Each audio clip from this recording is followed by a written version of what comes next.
For Tijuana, being a border city with the U.S. has been both a curse and a blessing.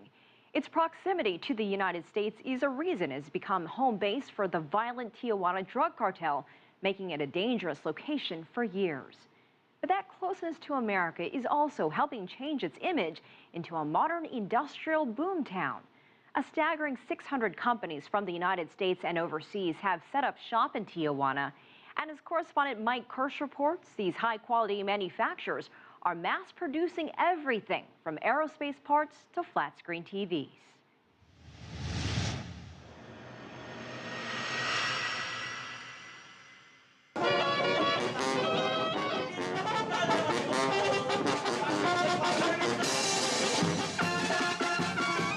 In the eyes of many world travelers, Tijuana, Mexico has long been seen as little more than a tourist trap across the U.S. border for cheap souvenirs and tequila, and for its prostitutes peddling their services on the back streets of Avenida Revolucion.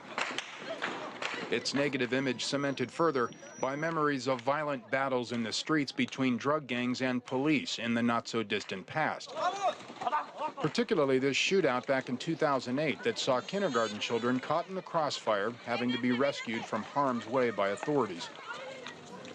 And today, here, visitors often see daily arrests of criminal suspects outside Tijuana's souvenir shops. One shop owner hoping tourists might focus on more positive attributes like Tijuana's favorite son, legendary rock musician Carlos Santana. Santana music is from Tijuana. Nice. Santana aside, what has gone virtually unnoticed here, beyond the tourist district, is Tijuana's extraordinary transformation in the last decade as a world-class manufacturing center. Thanks to its ability to lure top American companies here from just across the U.S. border, with its armies of highly skilled Mexican workers, 165,000 of them now employed by an estimated 600 foreign national companies here that are producing billions of dollars in exports each year. A business boom said to be directly responsible for turning this once impoverished town of 3 million citizens into a modern middle-class metropolis, with elegant gated communities rivaling those across the border in San Diego, California. Housing developments built not from the drug money of Mexico's narcotics gangs, but from the hard-earned pesos of an exploding working middle class moving into them. A point man for Tijuana's rise as a global manufacturing giant is Tijuana native Flavio Olivieri, CEO of the Tijuana Economic Development Corporation. His nonprofit agency facilitating the arrival of foreign multinational firms keen on doing business in Tijuana. In the electronic sector, we have Samsung from Korea, and they manufacture here their large format TV sets.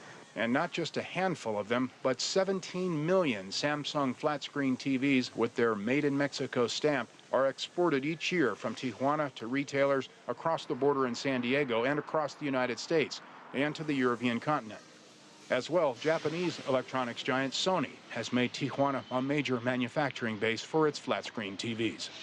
Toyota has a huge plant on the outskirts of Tijuana, producing the popular Tacoma pickup truck for export in the United States.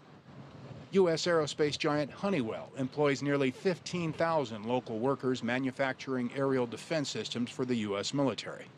So impressive are Tijuana's manufacturing capabilities and output that the city of San Diego has become the first U.S. city to open a binational affairs office in Tijuana to encourage more U.S.-Mexico business partnerships, says Office Director Mario Lopez, a Tijuana-born Mexican-American who commutes to and from Tijuana almost daily by San Diego's trolley line to the U.S.-Mexico border.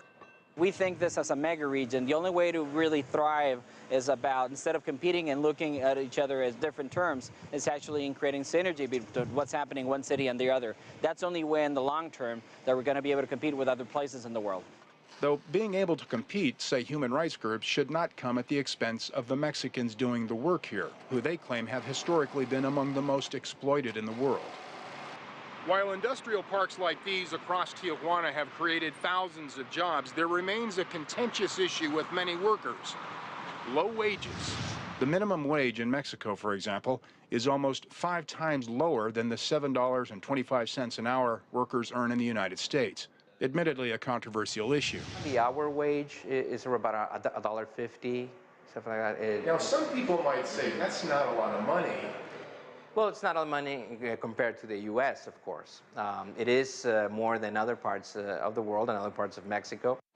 Olivieri says an example of how working conditions and benefits have improved here in recent years is the U.S. company DJO Global and its manufacturing plant in Tijuana, voted one of the top 3 best places to work in Mexico for 2 years running. Esto crea una fuerza laboral adaptable. The workforce here in Tijuana is unique because it was exposed to different companies. If I hire someone right now, most likely that worker already worked for a Japanese, French, American, or Mexican factory and has the ability to improve our system. You can't find that type of worker in the rest of the country. Que no se encuentra necesariamente en el resto del país. Its 2,000 employees assembling orthopedic products here are offered everything from free college education, providing they stay with and move up in the company, to home loans, to free health care, to a weekly discount farmers market set up out front of the plant to save employees the time and expense of food shopping elsewhere each week. Mildred Herrera Martinez claims the company changed her life for the better 13 years ago when she started work here on the production line at the legal working age in Mexico of 14. Her hourly wage has risen from $1.50 to $5 an hour.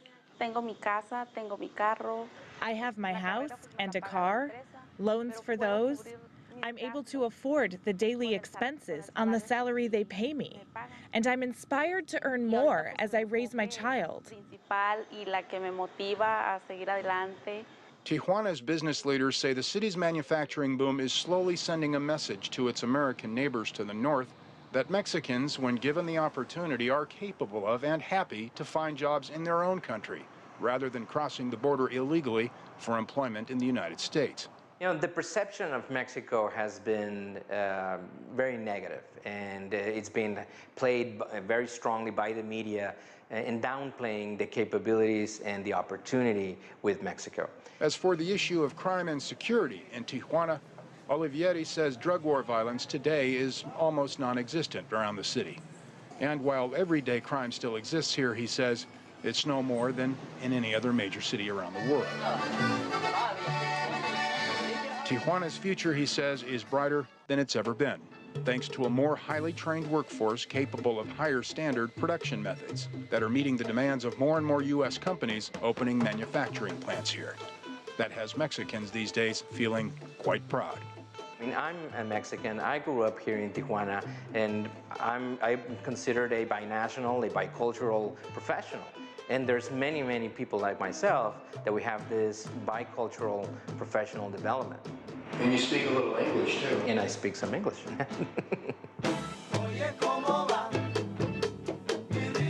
In any language, Tijuana is making its mark as a global manufacturing leader.